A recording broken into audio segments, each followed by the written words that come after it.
সবাইকে এখানে উপস্থিত থাকার জন্য। বিশেষ করে আমি অত্যন্ত কৃতজ্ঞতা জানাচ্ছি আন্তরিকভাবে কমিশন প্রধান সহ কমিশনের যারা সম্মানিত সদস্যবৃন্দ আছেন তাদের এখানে। এবং আমি মনে করি আমি প্রথমে বলেছি আমি একজন আইনজীবী, বাংলাদেশ সুপ্রিম কোর্টে আমি আছি এবং আমি দীর্ঘদিন যাবৎ এই আউটসোর্সিং এবং দপ্তরি কাম প্রহরী সহ যারা আছে এই আন্ডার প্রিভিলেজ যারা তাদেরকে নিয়ে কাজ করে যাচ্ছি। তো আমি জানি যে এই কমিশনের শ্রম কমিশন বাংলাদেশের প্রেক্ষাপটে যতগুলো কমিশন হয়েছে অত্যন্ত গুরুত্বপূর্ণ একটি কমিশন এবং তাদের কাজের পরিধি অত্যন্ত ব্যাপক।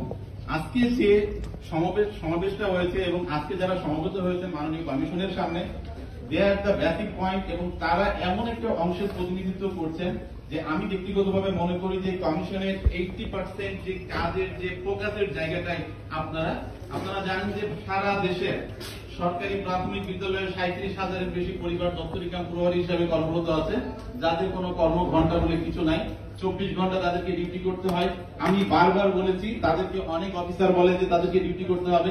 আমি নিজে রিকোয়েস্ট করেছি আপনারা একটা পরিপত্র দেন, পেপারস দেন, কোথায় লেখা আছে কোন কাগজ তাকে 24 ঘন্টা ডিউটি তারা বলতে পারে না। তারা বলে না তোমরা যেহেতু চাকরি করে এখানে সকালে আসতে হবে, রাতে ডিউটি করতে হবে।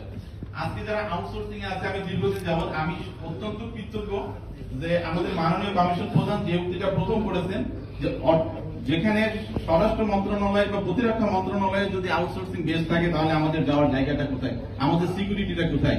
এই সরকারি প্রতিষ্ঠানে যারা আউটসোর্স হিসাবে কাজ করছেন তাদের প্রতি বরং জাতি কৃতজ্ঞ যে তারা আজ পর্যন্ত আমাদের দেশের কোনো ইনফরমেশন, এমন কোন রেকর্ড নাই যে তাদের দায়িত্বে কোনো অবহেলার কারণে তাদেরকে চাকরিচ্যুত করা হয়েছে।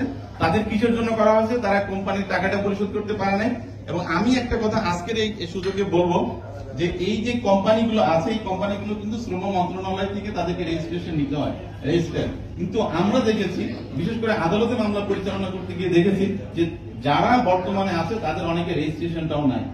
তাদের তো কোম্পানির মানে তারা একটা টেন্ডার প্রক্রিয়া, এটা একটা মডার্ন সিলেবাস সিস্টেমের মতো দাঁড়িয়ে গেছে যে ম্যান পাওয়ারের যে বিজনেসটা হয় এটা বেসিক্যালি একটা ম্যান পাওয়ার বিজনেস।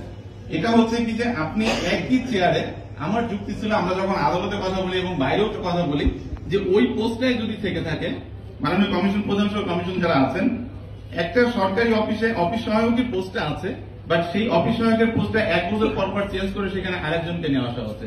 আমাদের বেসিক কনসেপ্ট হচ্ছে আমরা সবসময় চাই এক্সপিরিয়েন্স ম্যান পাওয়ার।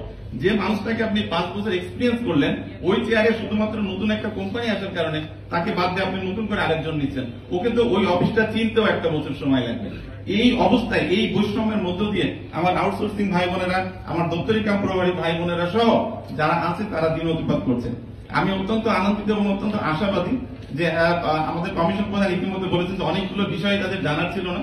কমিশনের যারা সম্মানিত সদস্যবৃন্দ আছেন তাদেরও হয়তো এই বিষয়গুলো নলেজ ছিল না, কারণ অত্যন্ত নীরবে এই নীরব কান্নাগুলো আজকে আপনার সামনে উপস্থিত হয়েছে। এই নীরব কান্নাগুলো সমাধানের দায়িত্ব আজকে আপনাদের। এই নীরব কান্নাগুলো অচিরেই সমাধান হবে এবং এই যে মুখগুলো আপনার সামনে আছে এই মুখগুলো অত্যন্ত অসহায়, এদের পক্ষে দাঁড়ানোর কিছু নাই, কোথাও কেউ নাই, নাই উচ্চ আদালতে নাই নিম্ন আদালতে।